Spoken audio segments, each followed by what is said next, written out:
Au cœur des années 70, Mercedes-Benz se décide à tourner une page importante. Depuis 1968, sa berline de référence est celle que l'on nomme W114 ou W115, avec des mécaniques à 4, 5 ou 6 cylindres. Le succès a clairement été au rendez-vous dès l'instant où 1 852 000 exemplaires ont été produits.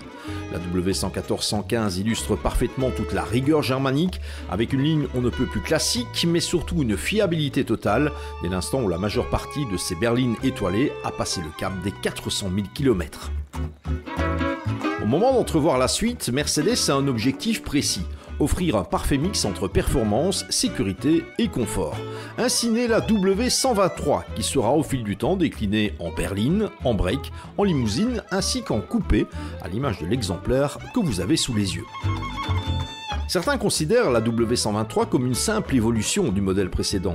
S'il est vrai que mécaniquement, Mercedes a repris des W114 et 115 les moteurs, la direction et les suspensions, les différences sont importantes.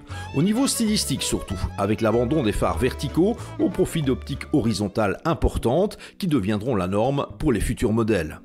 Les W123 de la première génération, soit la phase 1, sortie en 1975, proposent des phares ronds. Il faudra en fait attendre la troisième génération, sortie en 1982 et illustrée par notre modèle d'essai, pour voir l'apparition de phares dits carrés. À l'arrière, les feux sont nervurés et larges, comme sur la W116, considérée comme sa grande sœur. Ce design, on le doit à une équipe dirigée par Friedrich Geiger et Bruno Sacco, adeptes de la ligne épurée, qui ont tous deux mis leur talent au service de la marque à l'étoile. Au-delà de l'aspect purement esthétique, la W123 étonne au point de faire preuve d'avant-gardisme au niveau de la sécurité. Au cœur des années 70, Mercedes-Benz propose en effet des zones de déformation à l'avant et à l'arrière, une structure de toit et de porte renforcée, une direction qui se déforme en cas de choc et des ceintures de sécurité. Attention! Mécaniquement, l'innovation est par contre nettement moins présente, puisqu'en dehors d'un 6 cylindres de 2,5 litres, les blocs restent ceux de la W114-W115. C'est en 1977 qu'est présentée, lors du salon de Genève, la version coupée de la W123, disponible avec des mécaniques 2,3 litres comme notre modèle d'essai et 2,8 litres. La principale différence est évidemment l'absence du montant central, ce qui confère une ligne différente à l'auto qui gagne en personnalité. Caractérisé par un empattement plus court de 85 mm par rapport à la berline, le coupé propose une ligne qu'il convient de qualifier de plus homogène et donc plus attrayante. Au total, 100 000 exemplaires de cette version coupée seront produits en 8 années.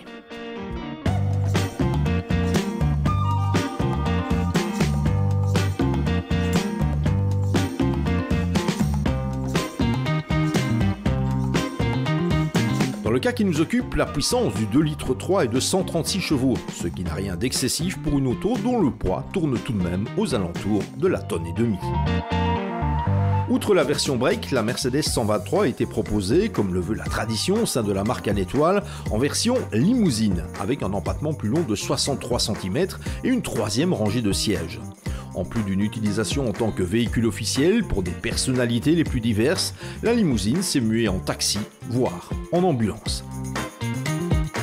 C'est en 1979 qu'est sortie la phase 2 de la W123, qui a par exemple vu l'apparition de boutons lève-vitre en lieu et place des traditionnelles manivelles.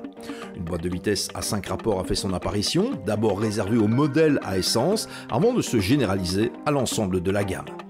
Poursuivant sa quête de sécurité, Mercedes propose en option dès 1980 l'ABS et 2 ans plus tard l'airbag.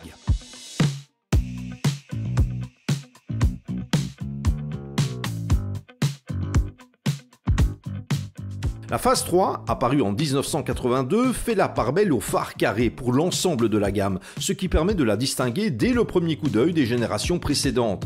La boiserie sur le tableau de bord se généralise, tout comme la boîte de vitesse à 5 rapports et la direction assistée. La climatisation de série apparaît dès 1985. C'est en novembre de cette même année que la production de la berline W123 s'arrêtera pour laisser place à une W124 au design plus moderne. Qu'on se le dise, la carrière des près de 2,7 millions d'exemplaires de W123 produits était malgré tout loin d'être terminée.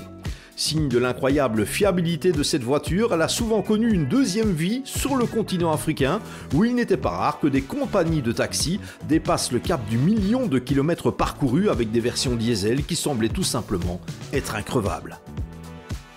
Avec les W114, W115 et W123, Mercedes-Benz est parvenu à imposer des critères d'excellence en matière de qualité, de confort et de performance. Sous une apparence classique, ces autos à l'incontestable fiabilité et à la très grande qualité d'assemblage ont tout simplement été des étapes indispensables qui ont mené à la création de la classe E, apparue en 1993 et qui est toujours d'actualité en 2025. Lorsqu'on s'intéresse au cas d'une étoilée, on choisit un cadre à l'avenant. La butte du lion de Waterloo, je pense que ça s'imposait pour célébrer le succès de ce véritable paradoxe parce qu'on a une Mercedes avec une ligne absolument traditionnelle et qui a rencontré un succès complètement fou, plus de 2 millions d'exemplaires.